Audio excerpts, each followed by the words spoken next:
사랑과 마음 상담센터에서 보내드리는 새벽 프로그램 이른 아침 햇살 받기 시간입니다. 하나님의 말씀을 들으며 새롭게 되는 나를 체험하는 시간 되시길 바랍니다.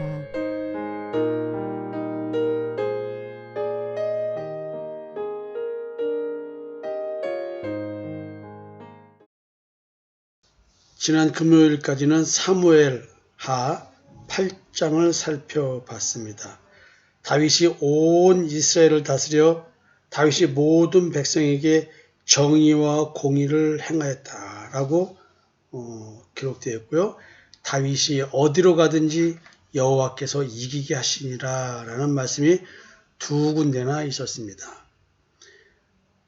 예수 믿는 자들 어디든지 어디로 가든지 언제든지 예수 믿는 믿음으로 승리를 주십니다. 무엇으로부터의 승리일까요? 세상을 이기는 믿음. 이 믿음이 우리를 승리하게 하는데 이것은 예수 그리스도로 말미암아 우리가 죄의 지배에서 해방됐다는 것에 대한 승리입니다. 어떠한 죄가 우리를 지배하려고 달려들어도 우리는 믿음의 방패로 막아낼 수 있다는 것입니다. 9장 한번 볼까요? 다윗과 무비보셋 얘기가 쓰여 있습니다. 여기서 무비보셋은 누구냐면 사울의 손자 요나단의 아들입니다. 요나단 다윗과 언약을 세운 게 있죠. 뭐냐면 네가 왕이 되면 우리 가족 잘 지켜주라. 여호와의 이름으로 맹세한 사이인 것입니다. 다윗이 이르되 사울의 집에 아직도 남은 사람이 있느냐? 내가 요나단으로 말미암아 그 사람에게 은총을 베풀리라. 자, 그리고 이제 사람을 찾습니다. 했더니 사울의 집에 시바라는 종이 있었답니다. 그래서 그를 부릅니다. 네가 시바냐? 하니 이르되 당신의 종이니이다 라고 이제 말을 합니다. 사울의 집에 아직도 남은 사람이 없느냐? 내가 그 사람에게 하나님의 은총을 베풀고자 하노라 라고 말했더니 시바가 말합니다. 요나단의 아들 하나가 있는데 다리 저는 자인이다 하니라. 왕이 그에게 말할 때 그가 어디에 있느냐? 시바가 말합니다. 로드발 암미엘의 아들 마길의 집에 있나이다 라고 합니다. 자, 지금 요나단으로 인해서 은총을 베푼다는 얘기는 앞에서 말씀드린 것처럼 요나단은 다윗과 분명히 언약을 맺었습니다. 또 언약을 맺기 전에 요나단은 다윗에게 생명의 은인이었습니다. 지금 요나단이 죽은 다음에도 다윗은 자기가 요나단과 맺은 언약을 지키려고 이야기를 하고 있습니다. 그리고 은총을 베푼다고 말합니다. 여기서 은총이라는 말의 의미를 왜 했을까요? 사실은 지금 요나단과 다윗은 여호와의 이름으로 언약을 맺었습니다. 이 언약은 하나님의 이름으로 했기 때문에 하나님이 이미 개입되어 있는 것입니다. 이 둘 사이에는. 따라서 하나님께서 당신의 언약을 백성에게 부어주시고 이행시키는 그런 사랑을 풍성히 보여주시는 것처럼 그 사랑을 받은 자라고 한다면 비록 죽었다 할지라도 하나님을 기억하는 자로서 하나님의 은혜를 입은 자로서 하나님의 은총을 잡고 왕이 된 자로서 당연히 하나님의 이름으로 언약을 세운 그 요나단과의 언약, 그 가족을 살펴주는 일 당연히 생각났어야 되는 일인 것입니다.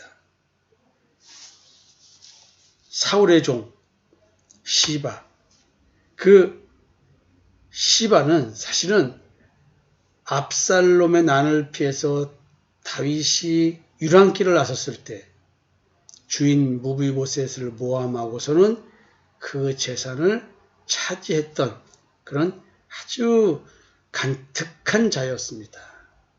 사실은 이런 자였습니다. 자, 이게 지금 다리 저는 자 하나가 있다. 무비보셋. 여러분 다 아시죠? 무비보셋은 5살 때 사울과 요나단이 길르앗 전투에서 전사를 했다는 얘기 듣고 유모가 요나단의 아들 5살짜리 무비봇을 데리고 나가다가 도망가다가 애를 떨어뜨렸습니다. 그래서 무비보셋이 2다리가 다 절개되었던 것입니다. 불구가 되었던 것이죠. 참 이게 가슴 아픈 이야기인데 무슨 의미로 이런 얘기가 나왔고요. 다윗의 은총을 받는 무비보셋, 아버지의 신앙으로 말미암아 은혜를 받는 2다리 저는 무비보셋. 로드발이란 말은 목초가 없는 이란 뜻이랍니다. 그런 곳에 있는 그런 곳에 사는 마길이라는 사람이 있는데 마길은 지금 공경에 처한 사울 집안 몰락한 왕가의 손자, 그 손자를 지금 돌봐주고 있는 거잖아요. 압살롬의 난을 피해서 다윗이 마하나임에 도착했을 때 그의 부하들과 함께 온 다윗을 선대했습니다. 이게 이 마길이라는 사람은 공경에 처한 자를 돌볼 줄 아는 사람으로서 재물도 넉넉히 지닌 그런 하나님의 사랑이 있는 자가 아닌가라고 생각해 볼 수가 있습니다. 무비보셋의 본명은 무리발이었답니다. 근데 바알이 이방신의 이름이라는 것 때문에 좀 안 좋으니까 계명을 무비보셋으로 했다는 것입니다. 지금 그래서 이제 남의 집에 있다, 신세를 지고 있다 이런 얘기를 종인 시바가 말합니다. 그래서 다윗 왕이 사람을 보내서 이제 그 무비보셋을 데리고 옵니다. 사울의 손자 요나단의 아들 무비보셋이 다윗에게 나와 그 앞에 엎드려 절하매 다윗이 이르되 무비보셋이여 하니 그가 이르기를 보소 당신의 종이니이다. 아주 겸손하게 얘기를 합니다. 통상 영화 같은 데 보면은 네가 내 할아버지의 왕위를 빼앗았느냐 뭐 이런 식으로 네가 내 아버지의 도움을 받고 생명을 부지하면서 내가 있을 자리에 네가 있느냐 뭐 이런 식의 얘기를 하면서 죽임을 당하거나 쫓겨나가는데 그렇지 않고 이렇게 겸손하게 무비보셋이 얘기를 합니다. 당신의 종이니이다. 참 이게 왕가의 손자인데 참 이런 말을 하게 되는 이 비참한 처지에 놓여 있는 것이죠. 이런 고백을 하는 무비보셋에게 다윗이 말합니다. 무서워하지 말라. 내가 반드시 네 아버지 요나단으로 말미암아 네게 은총을 베풀리라. 내가 네 할아버지 사울의 모든 밭을 다 네게 돌어주겠고 또 너는 항상 내 상에서 떡을 먹을지니라. 왕권을 잡았으니까 정적을 다 죽이는 것은 당연한 이치일 수도 있습니다. 지금 적폐청산이라는 용어, 뭐 그런 거하고는 좀 다른 차원의 이건 이야기죠. 그 이제 아마 무비보셋도 그래서 두려워함을 갖고 있지 않았을까? 그걸 알고 있는 다윗이 무서워 말라라는 말을 하게 된 것이겠죠. 이 간교한 시바 입장에서는 이렇게 사울의 밭을 다 네게 돌아주겠다라는 말은 굉장히 듣기 싫었을 것입니다. 지금 시바는 사울 왕의 재산을 어찌 보면은 가로채서 자기가 큰 유익을 취하고 있지 않았는가라고 우리는 생각해 볼 수가 있는 것입니다. 그러니 이런 말을 좋아할 리는 없겠죠. 그렇지만은 왕이 얘기하니까 받아들일 수밖에 없을 것입니다. 자, 무서워 말라라고 무비보셋에게 얘기했는데 당신의 종입니다 라는 말하지만 더 또 심각한 얘기를 겸손하게 말합니다. 자기 자신에 대한 존재의식을 다윗 왕의 종이라고 말하면서 자기 자신을 죽은 개 같은 나라고 표현합니다. 다윗이 무서워하지 마라 라고 하고 내 상에서 떡을 먹을지니라 라고 했는데 뭐라고 무비보셋이 말하냐면 이 종이 무엇이기에 왕께서 죽은 개 같은 나를 돌아보시나이까. 다윗 왕은 예수 그리스도의 표상입니다. 예수 그리스도에게 우리는 당신의 종입니다. 아니, 이 종이 무엇이기에 하나님께서 죽은 개 같은 나를 돌아보시나이까. 이 죽은 개 같다는 얘기는 어쩌면 가장 보기 싫고 하찮은 인간을 표현해서 하는 말이겠죠. 자기 자신을 이렇게 매우 비천한 존재로, 가치없는 존재로 얘기를 합니다. 다윗 왕의 큰 은혜에 감격해서 이런 말을 했을까요?